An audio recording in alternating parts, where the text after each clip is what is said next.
Hello दोस्तों, आप सभी का आपके यूट्यूब चैनल AK क्लासेस में बहुत बहुत स्वागत है। दोस्तों, यूपी पुलिस ने शारीरिक दक्षता परीक्षा पैट एग्ज़ाम की डेट जारी कर दी है। इस वीडियो में आपको इससे संबंधित पूरी जानकारी देखने को मिलेगी। दोस्तों, वीडियो शुरू करने से पहले अगर आप चैनल पर नए हैं तो चैनल को सब्सक्राइब करके बेल आइकन दबा लें, जिससे इस चैनल पर आने वाली कोई भी अपडेट आप मिस ना करें। साथ ही हमारे टेलीग्राम चैनल से भी जुड़ जाइए। यदि आपको नोटिफिकेशन नहीं आता तो वीडियो की लिंक आपको टेलीग्राम पर मिल जाएगी। टेलीग्राम की लिंक और हमारे अन्य वीडियो की लिंक आपको डिस्क्रिप्शन बॉक्स में मिल जाएगी। चलिए वीडियो शुरू करते हैं। तो दोस्तों, यहाँ पे जो महत्वपूर्ण सूचना है, उत्तर प्रदेश पुलिस भर्ती में आरक्षित नागरिक पुलिस के पदों पर शारीरिक दक्षता परीक्षा है पीटी प्रक्रिया उसके एवं और पीटी के प्रवेश पत्र डाउनलोड किए जाने के संबंध में यहाँ पे सूचना दी गई है। उत्तर प्रदेश पुलिस भर्ती प्रोन्नति बोर्ड द्वारा आरक्षित नागरिक पुलिस के पदों पर सीधी भर्ती 2023 के अंतर्गत अभिलेखों की समीक्षा और शारीरिक मानक परीक्षण में सफल अभ्यर्थियों के शारीरिक दक्षता परीक्षा की कार्रवाई 10/2/2025 से आरंभ हो रही है। तो इसके संबंध में एक और वीडियो बताया था जिसमें ये जानकारी दी गई थी कि संभावित तिथि 10/2/2025 से है। तो 10/2/2025 से ही ये शारीरिक दक्षता परीक्षा शुरू हो रही है। साथ ही यहाँ पे प्रथम चरण में अभ्यर्थियों के शारीरिक दक्षता परीक्षण के लिए जो एडमिट कार्ड हैं उसके लिंक यहाँ पे उपलब्ध है, जिसमें आप 3/2/2025 से जो अपने प्रथम चरण के एडमिट कार्ड हैं उसे डाउनलोड कर सकते हैं। द्वितीय चरण के एडमिट कार्ड आप 10/2/2025 से डाउनलोड कर सकते हैं। और जिन्हें अपने प्रवेश डाउनलोड कर जो है अपने परीक्षा केंद्र पर निर्धारित तिथि और समय पर पहुंचना होगा। साथ ही यदि किसी अभ्यर्थी को अपने एडमिट कार्ड डाउनलोड करने में कोई परेशानी है तो इस हेल्पलाइन नंबर पर संपर्क कर सकता है। चलिए आगे देखते हैं। इसमें उत्तर प्रदेश पुलिस भर्ती आरक्षी नागरिक पुलिस के पदों पर जो भर्ती 2023 है उसकी विज्ञापन 23/12/2023 और संगत सेवा नियमावली में उल्लिखित प्रावधानों के अनुक्रम में जो अभ्यर्थियों को शारीरिक दक्षता परीक्षण के लिए यहाँ पर प्रक्रिया जो निर्धारित है उसमें अभिलेखों की समीक्षा और शारीरिक मानक परीक्षण में सफल अभ्यर्थियों से शारीरिक दक्षता परीक्षा में सम्मिलित होने की अपेक्षा की जाएगी, जो कि जरूरी होगी। इस शारीरिक दक्षता परीक्षा में सफल होने के लिए पुरुष अभ्यर्थियों को 4.8 किलोमीटर दौड़ 25 मिनट में और महिला अभ्यर्थियों को 2.4 किलोमीटर दौड़ 14 मिनट में पूरी करनी होगी। जो अभ्यर्थी नियत समय के भीतर दौड़ पूरी नहीं कर पाएंगे वो भर्ती के लिए पात्र नहीं माने जाएंगे। यहाँ पे परीक्षा बोर्ड जो है उसका स्वरूप यहाँ पे दिया गया है। जनपद कमिश्नरेट के जिला मजिस्ट्रेट द्वारा नाम निर्दिष्ट उप जिलाधिकारी यानी डिप्टी कलेक्टर, जनपद कमिश्नरेट के मुख्य चिकित्सा द्वारा नाम निर्दिष्ट एक चिकित्सा अधिकारी और जनपद कमिश्नरेट के पुलिस आयुक्त, वरिष्ठ पुलिस अधीक्षक या पुलिस अधीक्षक द्वारा नाम निर्दिष्ट पुलिस उपाधीक्षक, ये 3 हो गए। जहाँ विद्यमान शासनादेशों के अनुसार अनुसूचित जाति, अनपिछड़ा वर्ग, अल्पसंख्यक और अन्य किसी श्रेणी का प्रतिनिधित्व उपरोक्त दल में आवश्यक होगा, उनके प्रतिनिधित्व को सुनिश्चित करने के लिए बोर्ड द्वारा उपरोक्त दल में संबंधित जिले कमिश्नरेट के जिला मजिस्ट्रेट द्वारा नाम निर्दिष्ट उपयुक्त राजपत्रित अधिकारी या पुलिस आयुक्त, वरिष्ठ पुलिस अधीक्षक द्वारा नाम निर्दिष्ट अधिकारियों को सदस्य के रूप में रखा जाएगा। और नामित किए जाने वाले ऐसे अधिकारी पुलिस विभाग में निरीक्षक स्तर से निम्न के नहीं होंगे। समिति द्वारा मैनुअल टाइमिंग प्रयोग किए जाने की अनुमति नहीं होगी।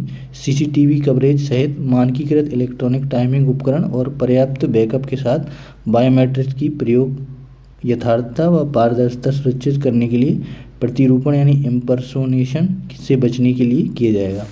शारीरिक दक्षता परीक्षा में सफल और असफल अभ्यर्थियों की सूची दल के सदस्यों के संयुक्त हस्ताक्षर से घोषित की जाएगी और शारीरिक दक्षता परीक्षा का जो परिणाम है वहीं परीक्षा स्थल पर आपको सूचना उसकी दी जाएगी। पूरा दिन समाप्त होने पर इसको प्रदर्शित कर दिया जाएगा। अभ्यर्थियों से अपेक्षा की जाती है कि शारीरिक दक्षता परीक्षण के लिए दिनांक और समय पर अपना प्रवेश पत्र डाउनलोड करके वैध मूल पहचान पत्र जिसमें आपका आधार, पासपोर्ट, ड्राइविंग लाइसेंस एवं मूल आधार कार्ड के साथ परीक्षा केंद्र पर उपस्थित हों। तो इनमें से आपके पास कुछ ना कुछ होना चाहिए। अभ्यर्थी के प्रवेश पत्र में महत्वपूर्ण निर्देश दिए गए हैं और सलाह दी जाती है कि स्वयं को उन निर्देशों को पढ़ के उसका अक्षर से पालन करें और प्रवेश पत्र में दिए गए निर्देशों का पालन नहीं करने के लिए अभ्यर्थी स्वयं जिम्मेदार होगा। यदि कोई अभ्यर्थी है उसको शारीरिक दक्षता परीक्षा के लिए नियत समय और दिनांक पर परीक्षा में सम्मिलित होने में असफल रहता है तो परीक्षा के लिए वो संबंधित जनपद की गठन समिति को परीक्षा में सम्मिलित होने के विस्तृत कारणों का उल्लेख करते हुए किसी अन्य दिनांक को परीक्षा में सम्मिलित होने के लिए परीक्षा दिवस को ही स्वयं या किसी प्रतिनिधि के माध्यम से प्रत्यावेदन दे सकता है। डाक, ईमेल या अन्य किसी माध्यम से प्रत्यावेदन या गठित समिति के अतिरिक्त अन्य किसी को दिए जाने वाले प्रत्यावेदन पर विचार नहीं किया जाएगा। यानी आप अगर अपनी परीक्षा के दिन नहीं पहुंच सकते हैं तो आपको लिखित में स्वयं या किसी प्रतिनिधि के द्वारा ये आपको जो प्रतिनिधि मंडल है उस तक ये अपनी गठित समिति को पहुंचाना है और उसके बाद आपकी बात रखी जाएगी। अगर आप डाक या ईमेल या अन्य माध्यम से इसको भेजते हैं तो ये मान्य नहीं होगा। समिति द्वारा उसके प्रत्यावेदन पर विचार करने के बाद शारीरिक दक्षता परीक्षण के लिए निर्धारित की गई दिनांकों में से किसी अन्य दिनांक पर परीक्षा में सम्मिलित होने के लिए निर्णय लिया जा सकता है और शारीरिक दक्षता परीक्षण हेतु निर्धारित अंतिम तिथि के बाद कोई तिथि किसी भी दिशा में पुनर्निर्धारित नहीं की जाएगी। इस संबंध में अभ्यर्थी को केवल एक अतिरिक्त अवसर दिया जाएगा। यानी कि आपको परीक्षा में बैठने के लिए अंतिम रूप से एक ही अवसर दिया जाएगा। अगर पुनर्निर्धारित दिनांक और समय पर परीक्षा में सम्मिलित होने में आप विफल रहते हैं तो फिर आपको परीक्षा में असफल माना जाएगा। अभ्यर्थी को शारीरिक दक्षता परीक्षण के लिए निर्धारित तिथि के बाद उसके द्वारा दिया गया कोई भी प्रत्यावेदन स्वीकार नहीं होगा और ऐसे सभी प्रकरणों को जिसमें समिति द्वारा परीक्षा का दिनांक और समय पुनर्निर्धारित किया जाएगा उसके लिए बोर्ड को अलग से सूचित किया जाएगा। परीक्षा में विहित मानक प्राप्त न कर सकने के कारण असफल जो अभ्यर्थी होते हैं उन अभ्यर्थियों को दूसरा मौका नहीं दिया जाएगा। स्वास्थ्य के कारण या अन्य किसी आधार पर चाहे जो भी हो पुनः परीक्षा के लिए अपील नहीं की जा सकती। तो यहाँ पे बताया गया है कि अगर आप अपनी शारीरिक दक्षता परीक्षण में सफल नहीं होते तो आपको दोबारा मौका नहीं दिया जाएगा। स्वास्थ्य के कारण या अन्य किसी आधार पर भी आपको मौका नहीं दिया जाएगा।